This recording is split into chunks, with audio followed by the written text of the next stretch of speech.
Rahasya means mystery, secret in both Sanskrit and a lot of Indian languages, as well as Bahasa. And what we're trying to do is shine light on the secrets of perfumery from this part of the world. I think we always default to one philosophy internally, which is that as long as the story that we're trying to tell is best captured by the scent and the story itself evokes an emotion, then that scent has a reason to exist.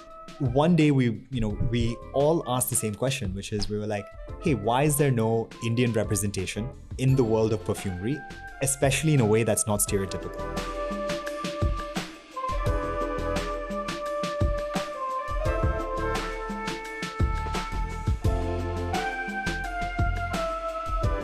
Hello everyone, welcome to the Upfront with Front and Off Center podcast, where we speak with guests about their creative practices. In this first season, we talk to entrepreneurs in Singapore and learn how they get things done. Born in India and raised in Singapore, Sai Pogaru is one of 3 co-founders of Rahasya. Rahasya is a niche fine fragrance brand on a mission to put Indian-inspired niche fragrances on the map through a representation of India that is bold, vibrant, and non-stereotypical. I met Sai at this year's Singapore Writers' Festival, where we were speaking on the same panel, Once Upon a Design. I enjoyed learning about his creative venture in the panel discussion and look forward to finding out more in today's episode. Hi, Sai. Hi, Nadya. Thanks for having me. Of course. Thanks for doing this. I would like to start by asking you to describe in your own words your multifaceted creative practice. Well, as you introduced very briefly earlier on, I am full-time doing Rahasya. We make fine fragrances inspired by contemporary India. And for us, what we're really trying to do is bring about stories of our identity of home through scent in a way that is not stereotypical. And scent is our medium, but really the storytelling extends way beyond that. Nice. We'll get into that in a little bit, but I wanted to check with you about how you started your creative practice, about your education in school or elsewhere that planted the seeds for all of this to happen. Sure. So I was born in India and I grew up in Singapore. But I think one of the things that was critical for me in terms of perhaps jumping into the creative practice was the fact that I was surrounded by people from lots of different cultures and backgrounds. So in that aspect, there was always a question that I kept coming back to, which is, well, where is home really? And it kind of felt like, this was home, but that was home too. And then that also feels like home. And it's this idea that I was always searching for this feeling of, well, where do I really belong? And I think from that led a lot of creative expressions. So, I tried dabbling a little bit with film. I dabbled a little bit with, of course, sports, because that is a different form of expression as well. I used to do a little bit of writing. So eventually that became an outlet for me to really go on a journey of self-discovery. And it helped that all through my education, I studied liberal arts, for example, in Singapore. All of these were very critical. I did, philosophy, history. I studied psychology. It really helped me understand that rather than approach education as something that leads to a profession, you approach education from a perspective of understanding why the world is the way it is. And that profession really is an expression of trying to address something in the world that is passionate, that you feel passionately about. So for me, in this case, it was about the question and story about home and figuring out where home is. And that was eventually what I found my way into through perfumes. Okay. It sounds like your education is put together through your wish for creativity, right? To express it in some way while looking for this idea of home. And I really like what you talked about, this idea of education not really leading to a profession per se, but just being curious about the world, right? Yeah. I'm curious about what sports you played. What sports I played? Yes. Like any stereotypical brown kid, I ended up playing cricket. Okay. So I played a lot of cricket, but of course I'm a huge football lover as well. I watch a lot of football, and frankly, tennis. I watch and play pretty much any sport casually, but a bit more seriously, I was playing quite a lot of cricket. Nice. And what about for film? So did you get into that in university or? Yeah, I did. So I got into film during university, and I ended up acting in a couple of independent films.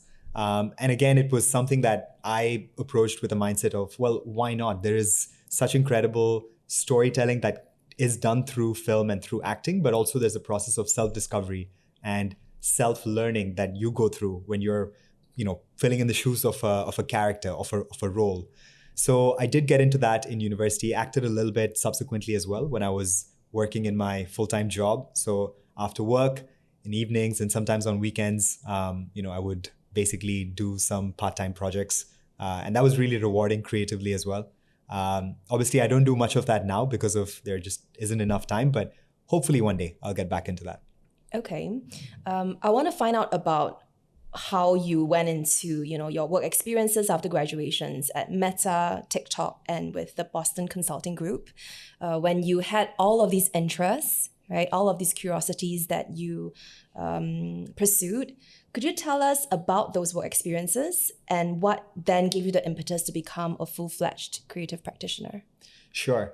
So I started my career in Meta, and in all honesty, when I joined Meta, I wasn't really sure what I was getting into. My education, as I was saying, was more in philosophy, politics, and economics. And I did, study some history as well. So I was all set up for a pathway into either diplomacy or academia. But I think the role that I started off with in Meta was actually something that I felt allowed me to get a breadth of exposure into a lot of different creative practices, actually, because it was an account management role where I got to speak to a lot of brands and startups who were across various industries. And to me, that was exciting because I'm like, wow, I get to learn from what a lot of other brands and startups are doing. I get to see how they are building the brand, of course, from the perspective of, advertising from Meta's side, but just being able to see and speak with other founders, marketers. I think that was, again, for me, fulfilling the itch of just curiosity and wanting to learn more about how people are building things. And similar in TikTok as well. I think that continued into TikTok, where again, I was working with brands, but just at a slightly larger scale and a bit more of a regional focus. And then subsequently in Boston Consulting Group, that was a stint where I was doing a little bit more of sales and trying to build a team. So again, overall, I think all these are different skill sets that really help me and do what I do today, which is learn a little bit on marketing, learn a little bit on sales, learn about partnerships, and honestly, just learn about different verticals and industries. Because I guess what I realized through the whole journey and process is that you don't need to be an industry expert per se to start a business in something. It really matters about if you know what you're building, you know the why behind why you're building it. And along the way from there, it's just knowing the basics. And from there, that's how you essentially get started with building a brand. So similar with Rahasya, myself, my two co-founders, we're not from the industry at all, but it was this belief in ourselves and in each other that, hey, we know enough about what we want to build and why we're building it, then let's give it a go. So, yeah. That is also interesting to hear. And I wonder, when you were moving from Meta to TikTok to Boston Consulting Group, you were actively thinking, I think I'm going to build something of my own. Or it was still like, I'm still going to be, an employee. I'm going to just, go from one work experience to another. What was your thought? In all honesty, leaving a corporate role is a very challenging decision, because with it comes the safety net. With it comes, the financial security. With it comes the feeling of, I wake up, I know what my routine looks like, and I don't have to worry about, time off, weekends, and things like that. So it was challenging. So, to answer your question, did I have a very clear idea in saying, okay, I always wanted to start something and this was just a stepping stone? In all honesty, no, not really. My plan was actually just to continue in the corporate world.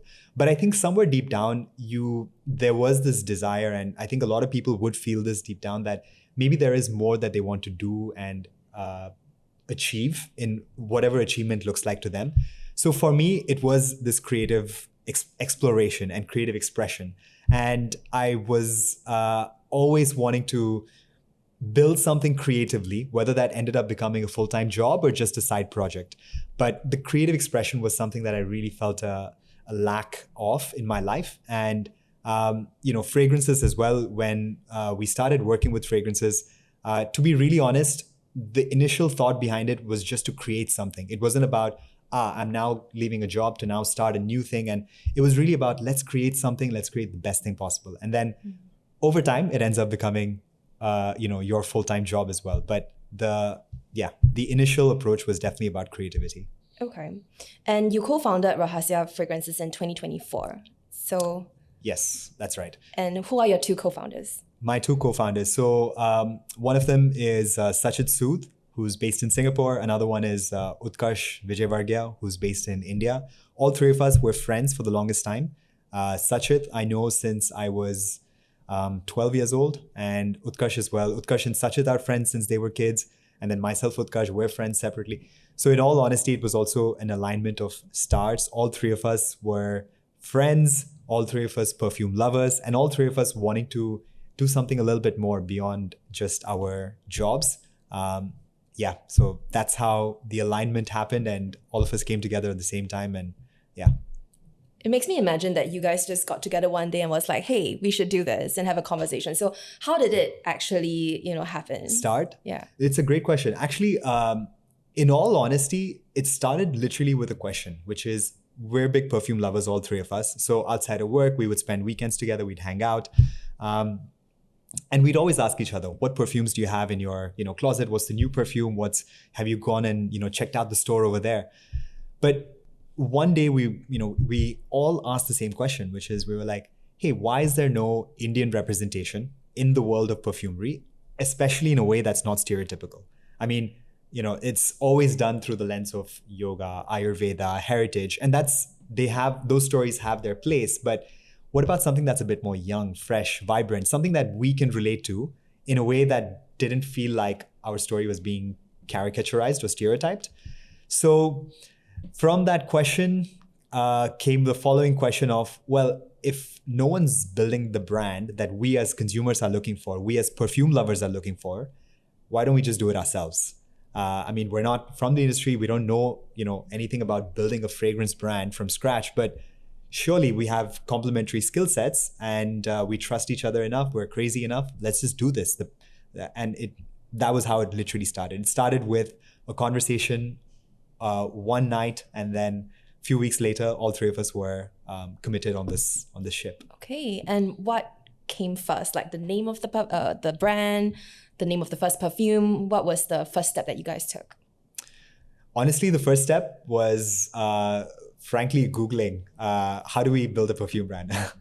But no, actually, the name didn't even come first. The name came a little bit later. The first thing that came was the concept, which is, when you think about fragrance brands, they're always built with, they're trying to speak to a specific persona. They're trying to speak to, someone who wants to be mysterious or someone who wants to be glamorous. And usually there'll be a brand ambassador or a celebrity promoting it. And, you will maybe know that, okay, this is supposed to smell fresh. This is supposed to make me smell great. That's good for date night.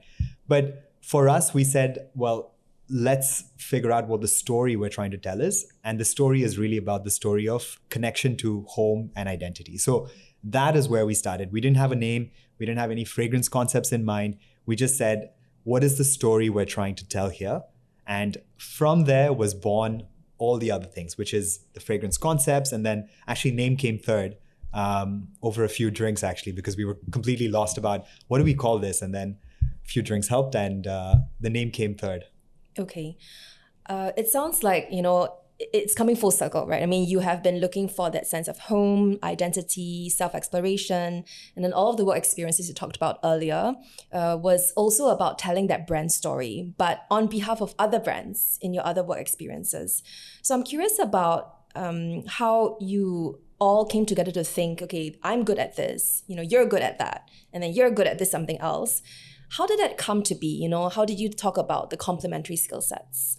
Yeah, it definitely took a little bit of learning and figuring out. And I mean, in some way, we are a bit lucky and I would say blessed that all three of us did end up actually having slightly complementary skill sets. But there was a lot of learning from each other as well. And I would say the first 6 months was really understanding each other's working processes, working dynamics, skill sets and weaknesses. And to be honest, we're still continuing to learn and grow as we go along, because naturally someone's going to be stronger at one thing than the other. But very early on, it started with a conversation of what are we most excited and interested in terms of building this brand, and let's see if we can have some rough split of responsibilities. But as you may know, with any startup, there is always everyone does a little bit of everything. So there was a lot of that initially. But yes, I think now we've gotten to a point where we've learned each other's strengths, we've learned each other's weaknesses. We've learned our own strengths and weaknesses on a much more intense level than before. And I think that's helping. We keep each other honest. We have very straight conversations.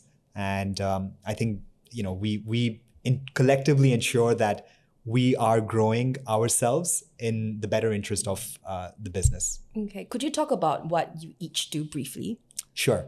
So I look after a lot of the marketing and a little bit of the outreach for the brand. Then Sachit looks after some of the operational and logistical elements as well, including the financial stuff. And Utkarsh looks after a lot of our design and India-related operations, because we do have India presence as well. Okay, it sounds like a really good division of labor there. And of course, I have to ask, why Rahasya? What does it mean? Sure. So Rahasya means mystery, secret in both Sanskrit and a lot of Indian languages, as well as Bahasa. And I think for us, it was also a very nice homage to our own upbringing in a way. I was born in India, but I grew up in Singapore, and obviously Bahasa is spoken here.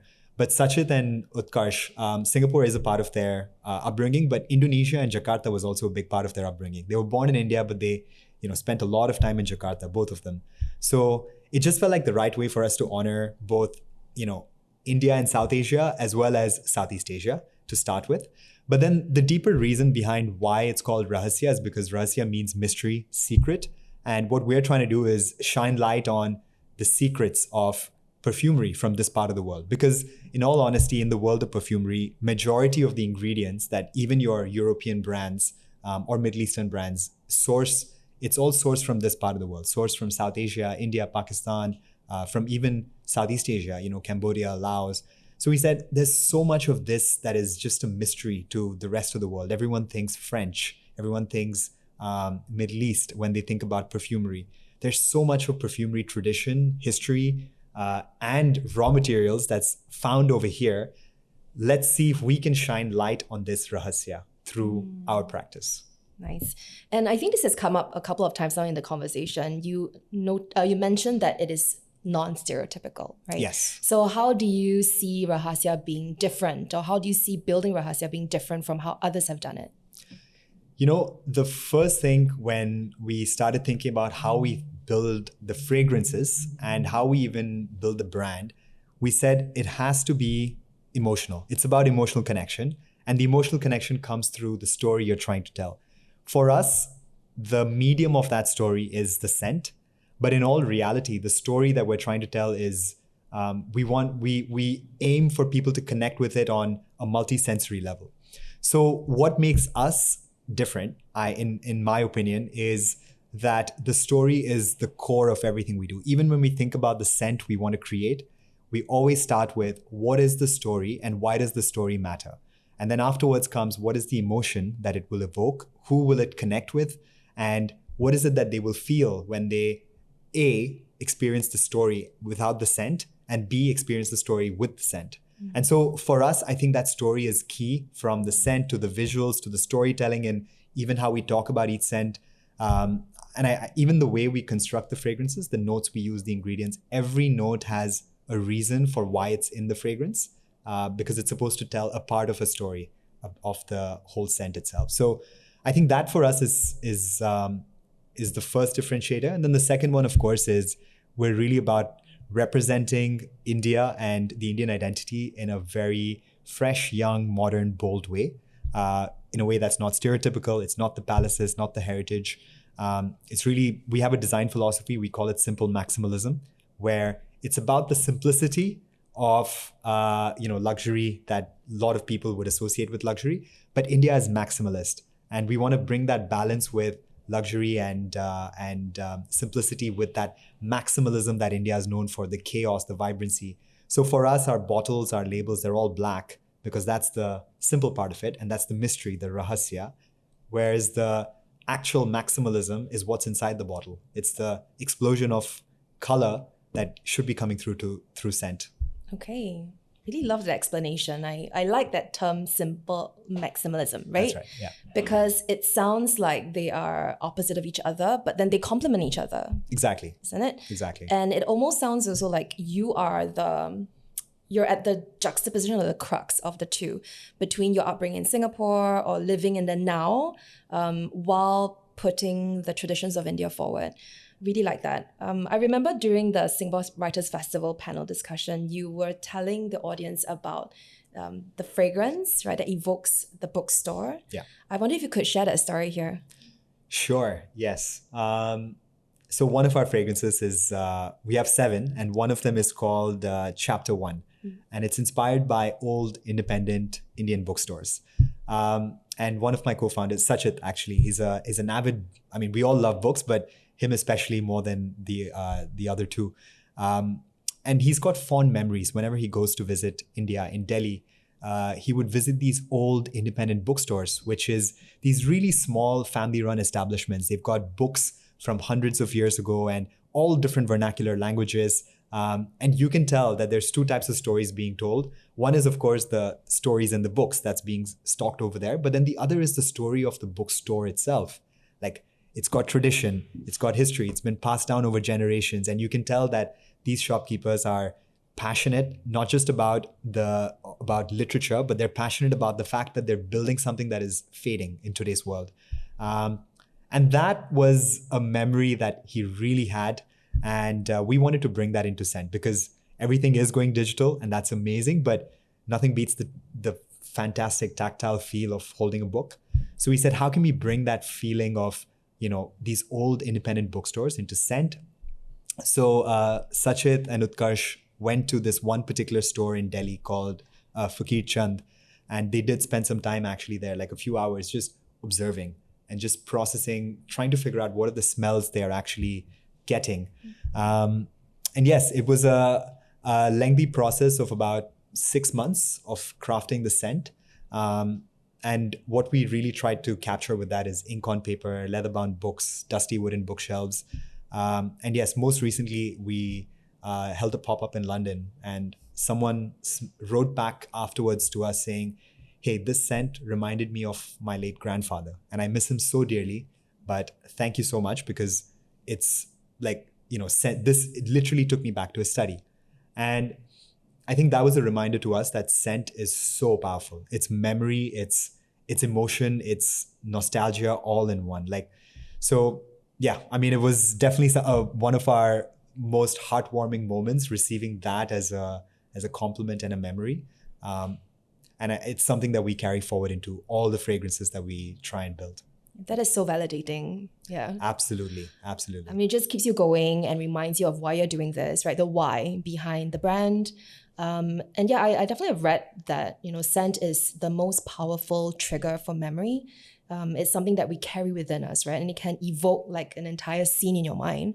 Absolutely. I wonder if you could talk about how you create new products, because you say you have 7 fragrances now. Yes. And how have you created new products and retained customers, or had new customers come through?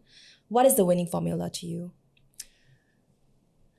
To us, well, I don't know if I would call it the winning formula, but I think the main thing that we've seen a lot of people resonate strongly with is authenticity in storytelling and actually building something with emotion. And I know these are very abstract terms, but in all reality, I really do think what makes our creative process with scent so different is the fact that it starts with that, as I was saying earlier, the story and the emotion, and trying to pick a cultural memory that we know we relate to, we have strong emotional connection to, and therefore by extension, others who are in similar position to us will have some connection to. Maybe it's a different kind of connection, but they will have some emotional reaction or connection to it.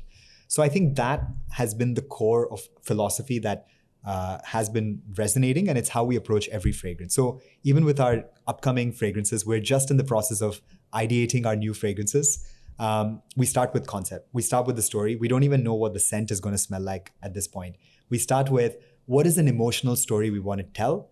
And then from there, let's try and imagine the scent that would best evoke that story, and then build out the process of what are ingredients and notes that would capture that scent. And then comes the matter of, we do have our perfumer as well. So we work with our perfumer to then perfect the recipe and fine tune the scent until we feel like, yes, this is exactly the emotion and the story we were trying to tell. Could you talk about how you work with the perfumer to create these fragrances to make sure that they're perfect? Yeah. Like what is their role and what is yours, and how does that come together? Sure. So our perfumer is, she is Indian, but she's based in Singapore, which is really useful because, the cultural context matters a lot. And at the same time, the logistical practicality of going, back and forth and actually crafting the scent through multiple iterations. So how it starts is the inspiration and the concept, the story comes from us entirely. So we come up with the story, the concept, what we envision the fragrance to smell like from our end. And we really put together, I would say, a very, very comprehensive brief, if you will, for our perfumer. And it's really about listing down everything from, the visuals that accompany the scent, all the way down to what are notes and ingredients that we see being used in the scent. So you're almost like, I was telling someone the other day, it's like crafting a recipe on paper for your restaurant, but you're not the chef. So you're crafting the recipe, and then you're crafting the story behind why this recipe. And then comes the chef, which is our perfumer, who's got the chemical knowledge and the raw materials.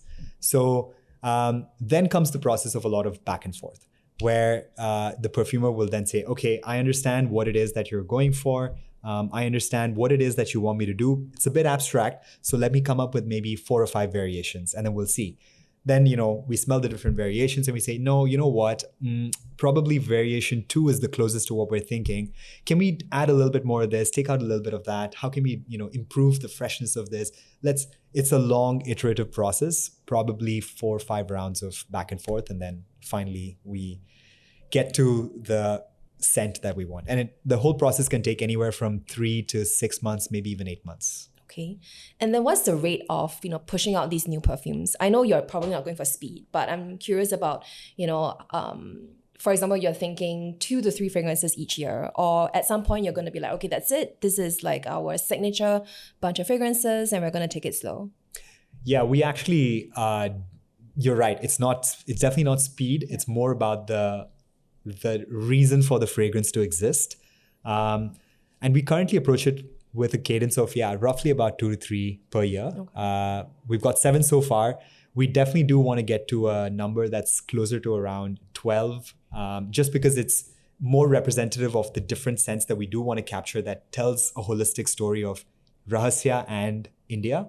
And then beyond that, you're right. We will probably be a little bit more careful in terms of figuring out, do we want to add to this portfolio, or do we want to perhaps replace some of the scents, or maybe from fragrance, we go into a different category because, sprayable eau de parfums are one thing, but there's so many other categories we can explore that, still tell the story of scent through different unique ways.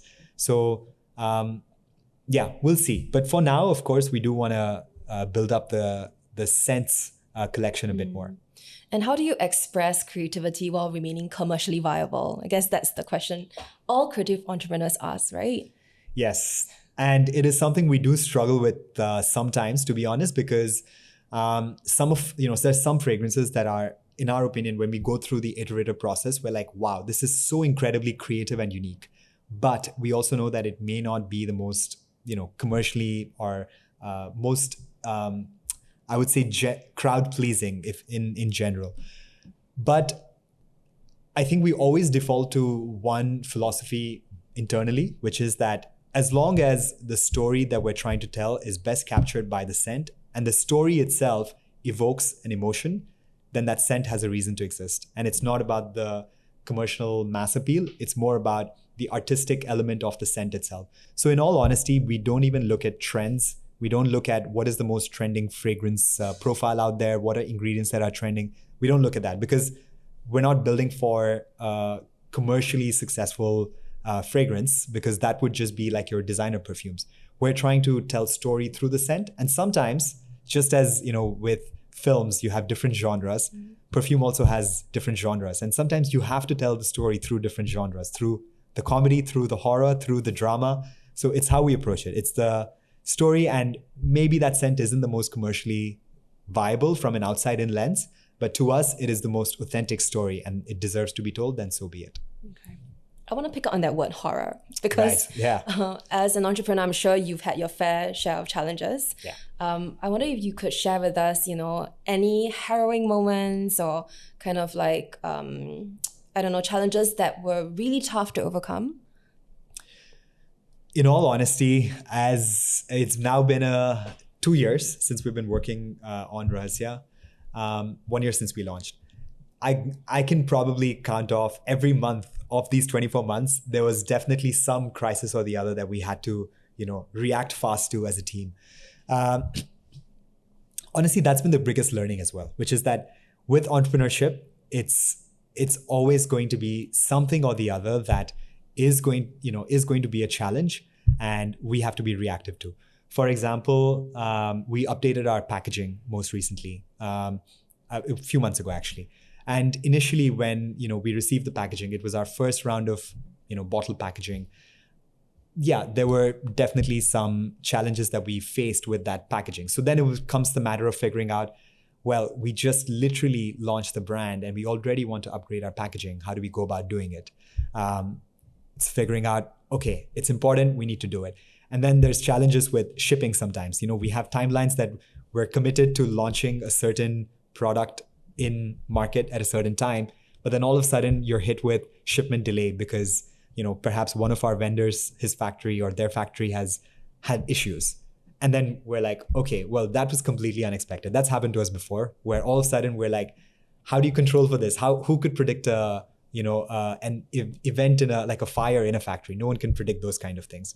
So it's really all about being reactive. And I'm grateful that my two other co-founders and myself, we have that understanding and trust between each other that we will figure it out no matter what, and that we're in this together. I think that camaraderie helps a lot.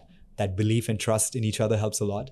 And I'm sure there's going to be more crises that we will face along the way, but we've been tackling it together. And honestly, at this point, it feels like, okay, it's another challenge we need to overcome. Yeah. I really like hearing about that foundation of friendship because it looks like it is serving your purpose as a team. Just to, give each other grace, or knowing that you can tackle things head on. And also knowing each other well enough that you have this shared purpose. It's also really powerful. I wonder also about, the pop-up that you mentioned, took place in London. What is it like to meet your customers in person? Incredible. I mean, for context, this pop-up was, we held it in Soho, London, and we custom built, we reimagined a railway carriage, essentially. So we rented an art gallery space and custom built it entirely to make it look like a very cool, modern railway carriage. We had a little bar built over there as well, where people could experience cocktails inspired by our scents. There was chai, there was DJ sets going on. It was an immersive experience. But of course, being in that space for us was definitely a wow moment. But what actually, took it to a completely different level was the first person who walked into that pop-up was someone who had taken a train from Leicester. And Leicester is pretty far from London. They took a train at 6 a.m. to come to the store opening or the pop-up opening at 11 a.m., waiting outside in the cold, and basically saying, you have no idea how excited I've been, because it's, he's also he's British, but of South Asian descent. And he said, I've been waiting for something like this that tells the story of, my culture, my identity. And I've been so excited. So I couldn't wait. I couldn't sleep last night. And I'm here first thing in the morning. I wanted to be the first one to walk in. That to us was incredible. It was the most heartwarming thing and at the end of the day, it's fragrances, right? Like, I don't remember the last time I did something like that. I'm a big perfume lover myself, but I don't remember the last time taking a 4-hour train journey to go to a different city just to visit a brand. But seeing people do that, I think for us was just a reminder that, yeah, what we're doing probably is beyond perfumes. I mean, it is a deeper mission that people are resonating with. Yeah. So fantastic. Like, what a way to open it up. I know. Makes it all worthwhile. All the hard work, the investment into outfitting an art gallery. Yeah. Aside from the pop-up in London, have you done other pop-ups, or where do people experience this sense? So we launched in Singapore. Yeah. So in Singapore, we're now live in 4 doors, 2 retailers. One is Amars. They have stores in Paragon, Vivo City, and Jewel Changi. And it's a niche fragrance store containing some of the most artistic niche fragrances. There's another one in Boat Quay called Scent Parlor, which has niche fragrances that is more from Asia in general. Separately, we're also live in New York City in the store called Stell. And then we're also live in DC in another store called Ariel Shoshana. But apart from that, we're actually looking to launch. So 2026 is going to be a big year for us. We're looking to expand quite soon and quite rapidly as well. So we will be hopefully in the West Coast in the US. So, LA, California, but also into the UK with a more permanent presence. We're speaking to some retailers there, and Australia as well. Pop-ups wise, in London was the main big pop-up that we did. And then in Singapore, we do participate. We have participated previously in the boutiques. I'm not sure if you're aware.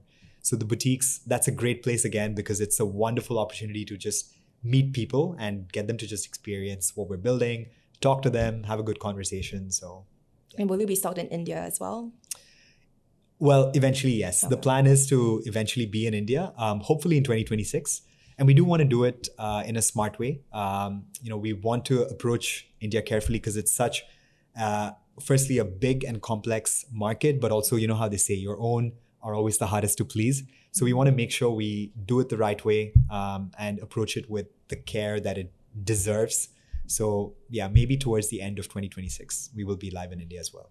Okay. I'm curious about how all of this comes about. Do you approach these stores, or do they come to you, or a mix, I suppose? It's a mix, yes. To be honest, in general, especially in the early part of the journey, it's really all about outreach. Okay. And, in truth, I would say that was one of the challenging bits when we started the brand, because we're not from the industry. There's no connections we can tap in on. And a lot of, if you look at some other brands, especially when it's built by a person of some influence or some background, you'll notice that they grow very rapidly because they've got connections with the right retailers, with the right distributors. So for us, the first, I would say, year was really about knocking on doors, as many doors and as many times as possible. The right doors, that is. We are selective, but those we have strong conviction on, we do knock on the doors ourselves. And then, of course, once we do get a little bit of, I would say, traction, that's when people also start knocking on our doors and saying, hey, do you want to explore potential retailing in our boutique or in our store? And then comes the conversation on the logisticals and practicalities.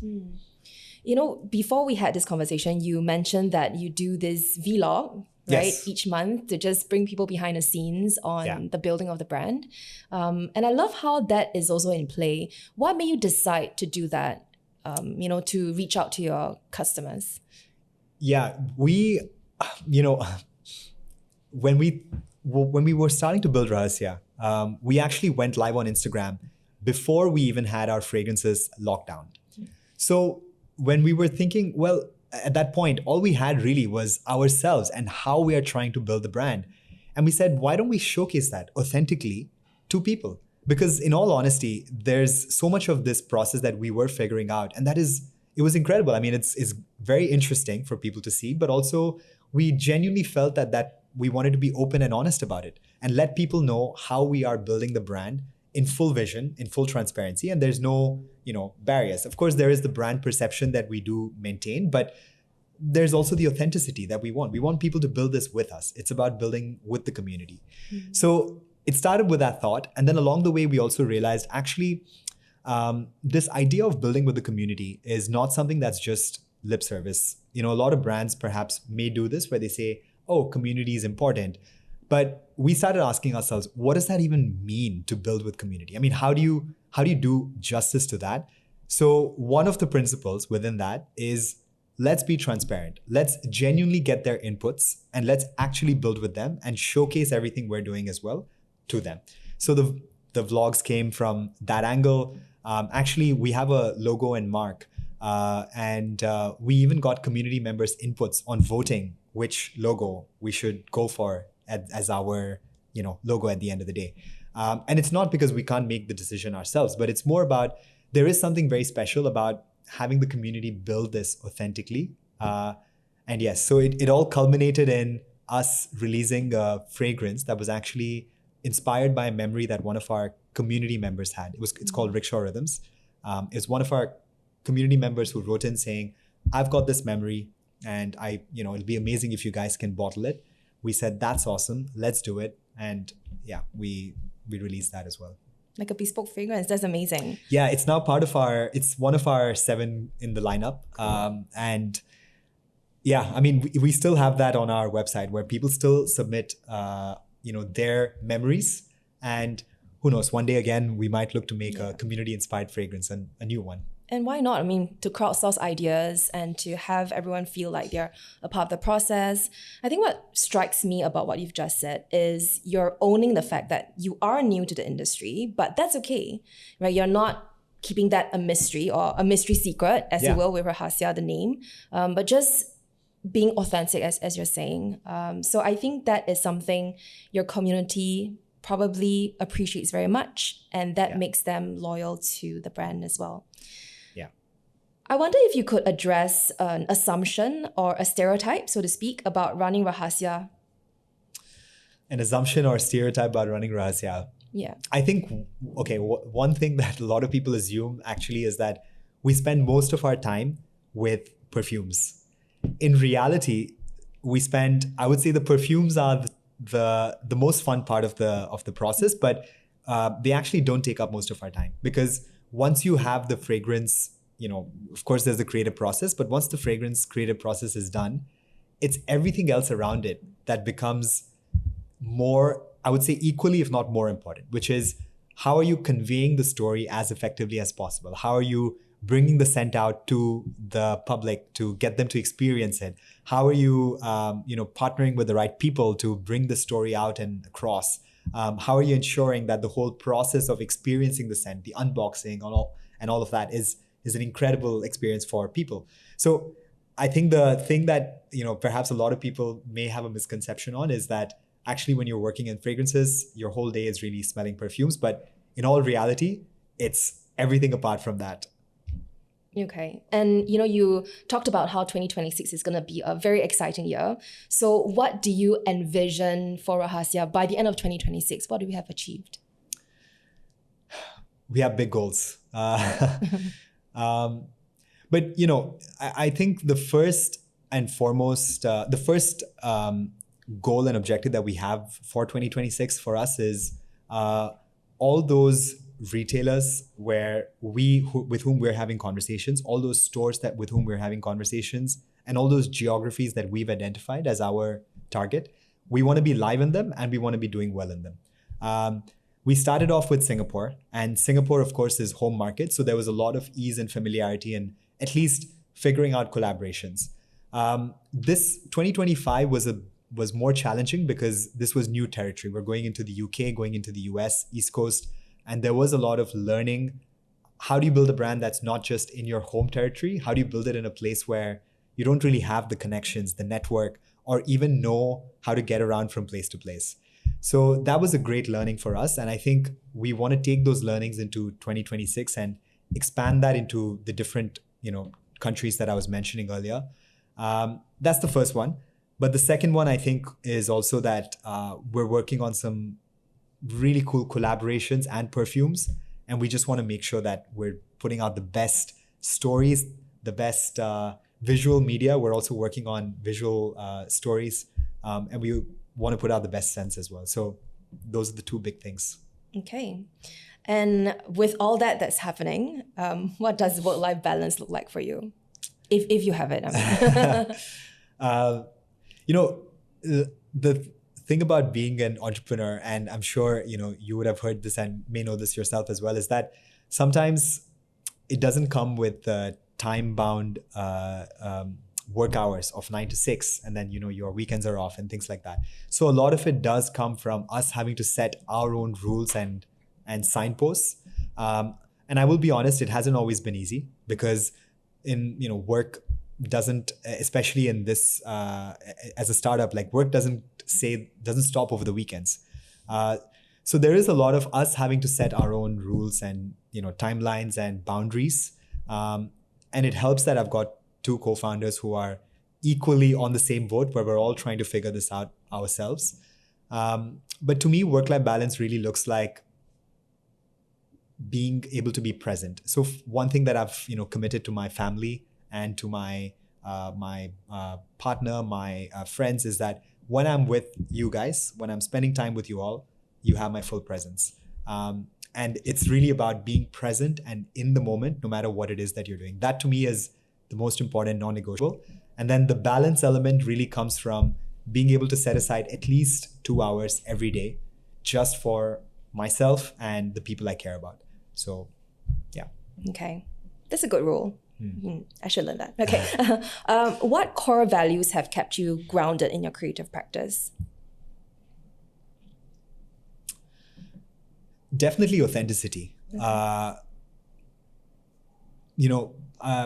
thing I as a consumer always can see is when someone is expressing creativity, no matter the medium, whether it's through film, through writing, through even art, when you're not sharing a story that is authentic to you with an authentic reason behind its existence, even if you don't convey that authenticity or lack thereof, people see through it. And I see through it sometimes. You know right away when something has been posted, like let's say a creator makes a video, you know right away that that's not actually what they mean. You just know it's not authentic. And same thing with art.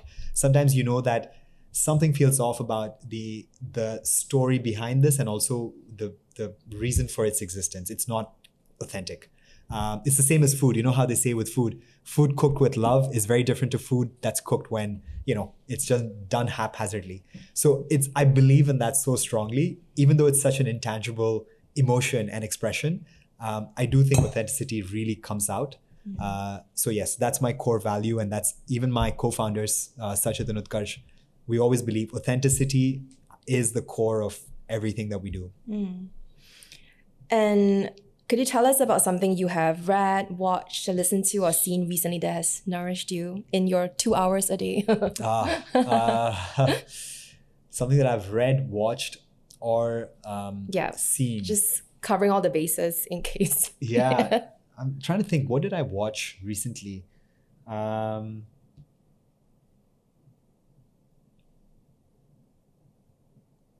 Actually, this is really boring, but I watched a documentary called Turning Point. It was about the Cold War. And I know it's, it's like a random thing to throw in there, but I found that it did get me really thinking about, because it's so easy to get stuck into the silos of, what we're doing in our day-to-day life. But I always do think the bigger picture about life is needed.